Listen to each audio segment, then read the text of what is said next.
Salut, nous c'est Antoine et Tiffany. Nous sommes les Green Pilgrims et nous adorons voyager. En 2023, nous avons décidé de changer notre mode de voyage. Nous avons acheté un Land Rover Defender de 98. Nous l'avons appelé Marguerite. Nous avons passé plusieurs mois à la bricoler pour qu'elle devienne notre maison sur roue. C'est à son bord que nous allons explorer l'Amérique du Sud. Abonne-toi pour suivre nos aventures.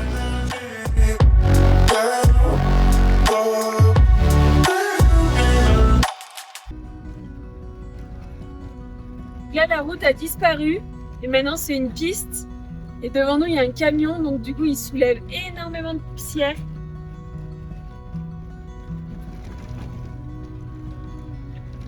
Mais la route est quand même magnifique. Il y a un bus qui arrive. Ah, dans l'autre sens? Ouais. Il est un peu plus en bas. Ah oui. On voit des maisons. C'est-à-dire que les gens sont tout le temps dans la poussière. Parce que là, on a les fenêtres fermées et ça sent la poussière. On a même du mal à voir des fois où va la route. C'est impressionnant.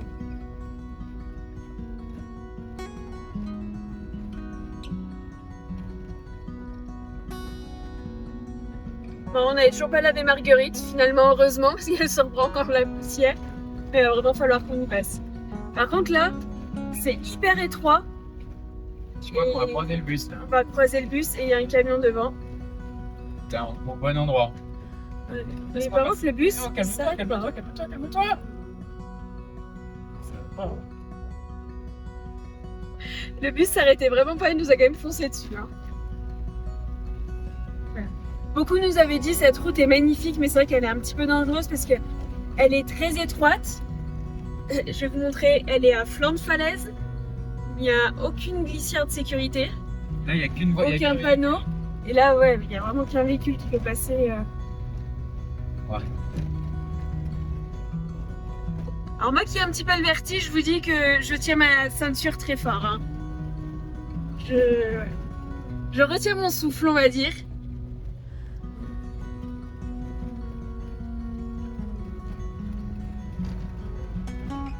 La piste passe complètement dans la roche. On envoie à nouveau le drone faire des vidéos en hauteur de ce lieu magnifique. Ne pilotant pas encore le drone, c'est moi qui prends le volant. Il est difficile de conduire sur ces routes quand on a le vertige.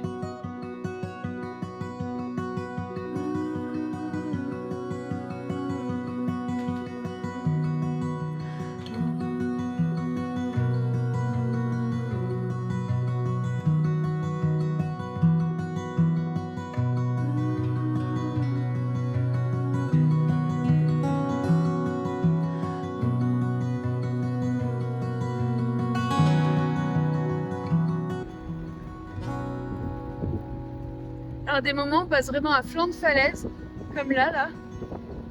Et bah imaginez-vous que je retiens ma respiration.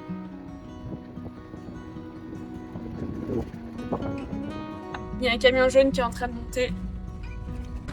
Et regardez, du coup, le camion met ses warnings et du coup je pense qu'on va se positionner là un peu sur le côté.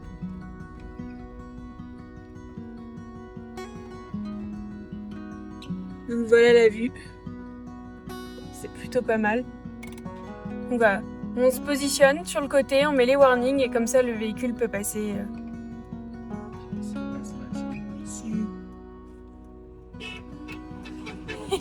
C'est au moins 8 dans la cabine du camion. Ouais, cette montagne elle fait bleuter par endroits, elle fait rose. Et vraiment elle a des couleurs magnifiques. Et en bas on voit un canyon qui a l'air tout asséché.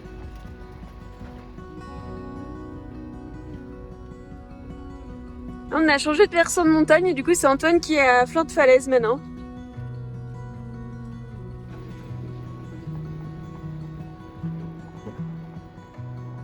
Donc là on traverse le rio de la Quebrachta, mais il est pratiquement asséché, il reste pas beaucoup d'eau.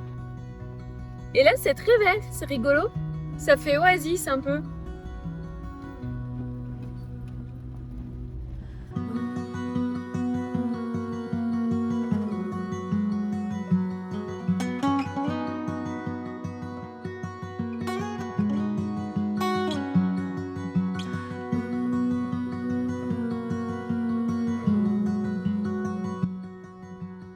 On cherchait un endroit un petit peu protégé pour manger, mais l'heure tourne et il est bientôt 13h15 je crois, donc voilà, on a décidé de s'arrêter ici.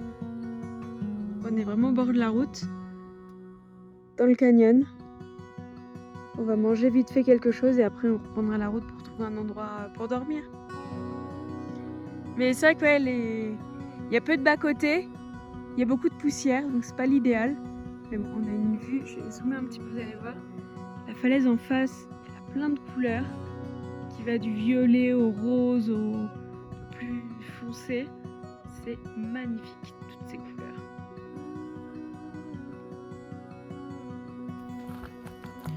Bon, on vient d'arriver sur notre nouveau spot là. On est dans un endroit magnifique. On a la montagne au rouge là, juste de ce côté. On a posé Marguerite dans le lit de la rivière. Et de l'autre côté, on voit une autre montagne. On est vraiment au cœur du canyon. Bon, il fait très très chaud par contre. Mais le spot est magnifique, donc je pense qu'on va être tranquille là pendant un petit moment. Bon, avec toutes ces pistes, Marguerite est recouverte de poussière et surtout le car-table de roue. C'est impressionnant. Il est blanc.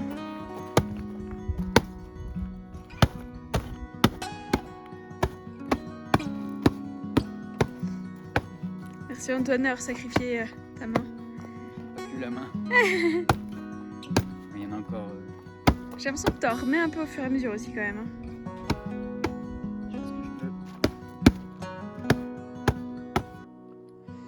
Bon, là on est en train de préparer notre petit feu pour ce soir. Donc on ramène pas mal de bois. Là, on a déjà un petit tipi là qu'on va allumer bientôt. Par contre, quand on ramasse le bois, ce sont des épines. Regardez la taille de l'épine là. Donc faut faire gaffe quand on cueille le bois.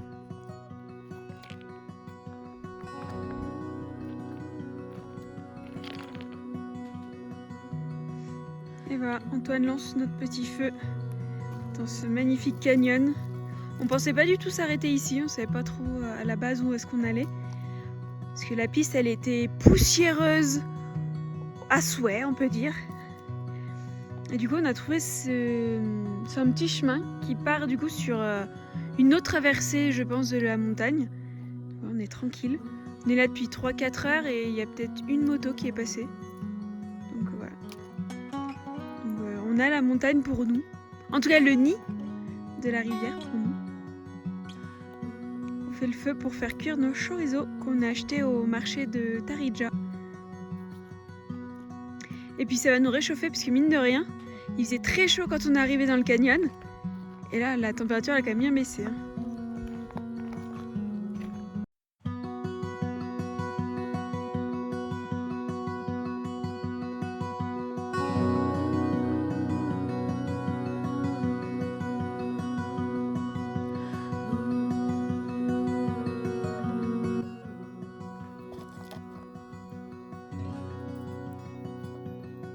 Allez les petits chorizo, on cuit bien.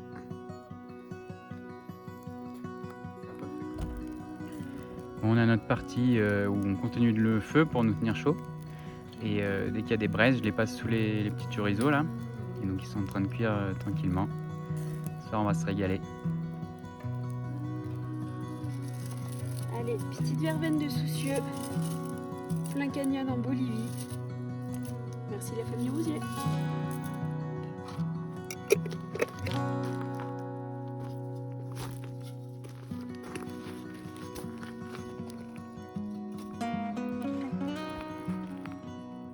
C'est parti. Je sais pas s'il y a des amateurs de tisane parmi vous, mais celle-ci, je pense qu'elle va avoir un goût spécial.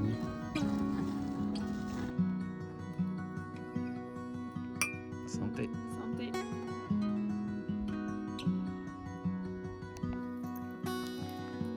Coucou, on vient de se réveiller du coup dans le lit asséché de ce canyon.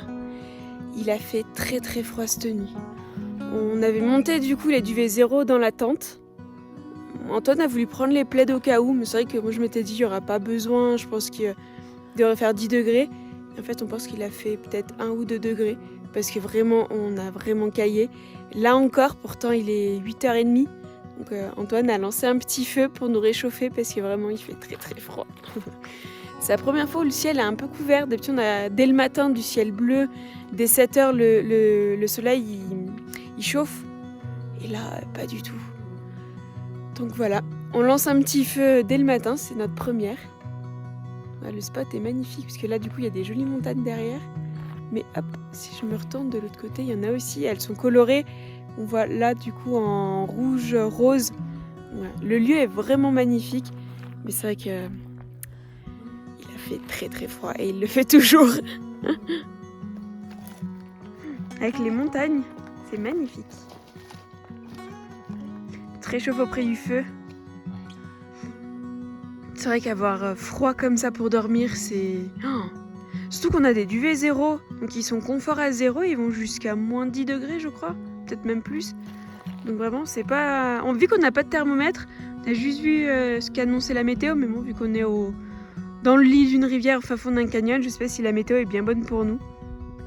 Donc si ça se trouve il a peut-être fait moins, parce que pour le coup pour qu'on ait froid dans nos duvets, sachant qu'on était habillés, on n'était pas... Moi j'ai mon pull hein. Il n'y avait pas de givre ce matin sur le 4x4. C'est vrai. Je pense pas que c'est gelé, mais ouais, il a fait bien froid. Ouais.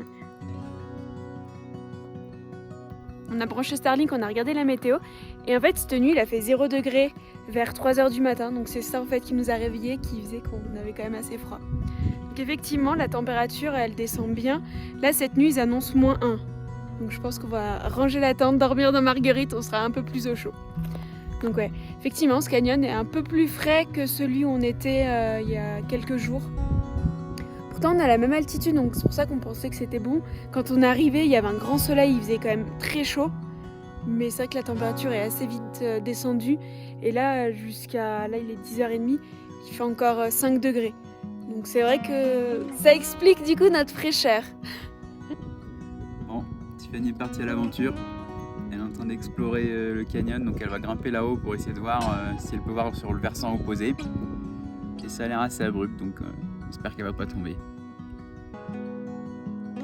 Bon, il y a Antoine qui travaille là-bas en bas. Donc moi j'en ai profité pour partir explorer un petit peu la montagne. C'est vraiment magnifique. Bon, par contre, c'est hyper abrupt, il n'y a pas vraiment de chemin, donc j'essaye de faire attention pour pas tomber parce qu'il y a des gros cactus qui m'attendent en bas si jamais.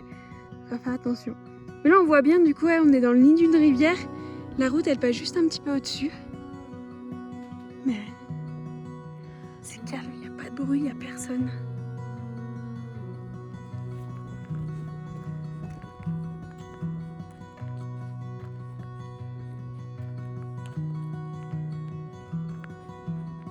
Là je monte sur la crête.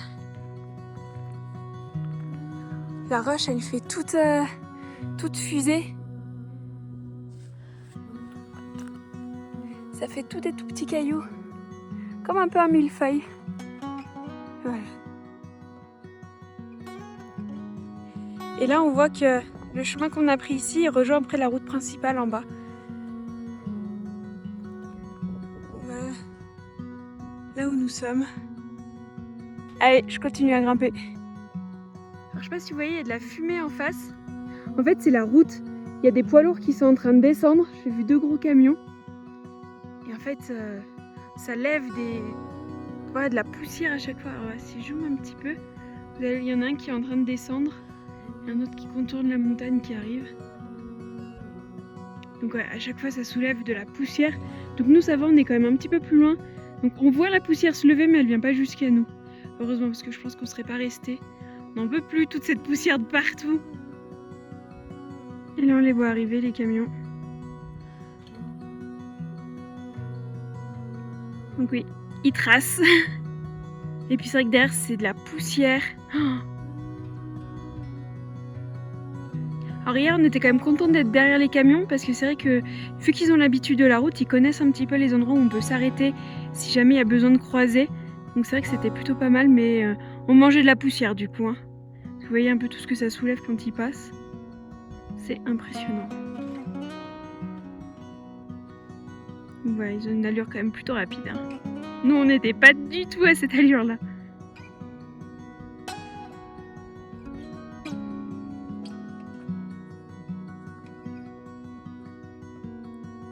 Et nous, on est là en bas, bien protégés. Hop. Bon, du coup, je suis redescendue. Je suis arrivée à monter, du coup, là-haut. Mais c'est vrai que c'est assez abrupt. Et pour redescendre, pas l'agilité des chèvres, donc c'est vrai que c'est un peu plus dangereux. Mais c'est vrai que ça permet de voir, du coup, plusieurs versants. Parce qu'on est vraiment dans le nid de la rivière, donc tout en bas. Et du coup, on voit un peu le tour du canyon. Donc c'était plutôt pas mal. Puis vu qu'Antoine est en train de travailler, c'est vrai que au moins ça m'occupe. Bon, dans le canyon, il fait un peu chaud la journée. Du coup, le midi, on mange un repas froid. Là, ça va être salade de tomates, riz, thon, olives et sel poivre. Bien rafraîchissant. On va se mettre à l'ombre. Et on va bien profiter. Un petit peu de poivre pour Tiffany. Beaucoup de poivre pour moi. Il n'y a plus qu'à manger. Les bonnes salades.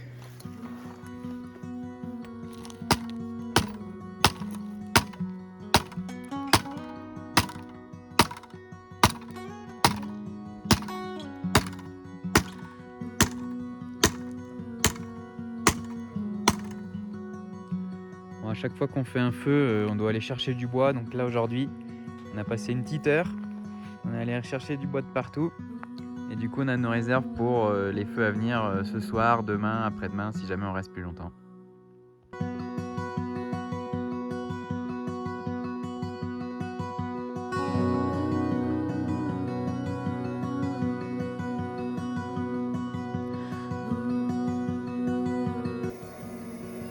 Tiffany qui bosse à la frontale pendant que le repas se prépare au coin du feu.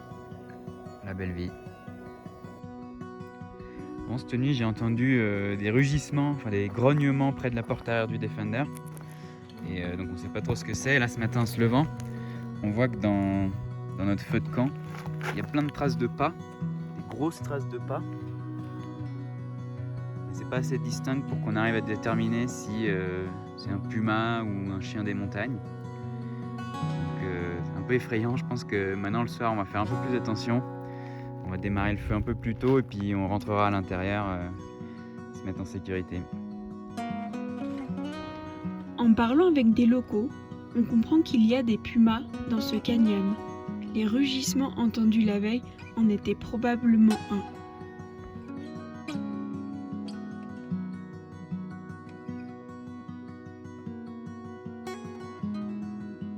Si la vidéo t'a plu, mets un pouce, abonne-toi si ce n'est pas déjà fait. Si tu as des questions, n'hésite pas à les poser en commentaire. À bientôt pour de nouvelles aventures sur les routes.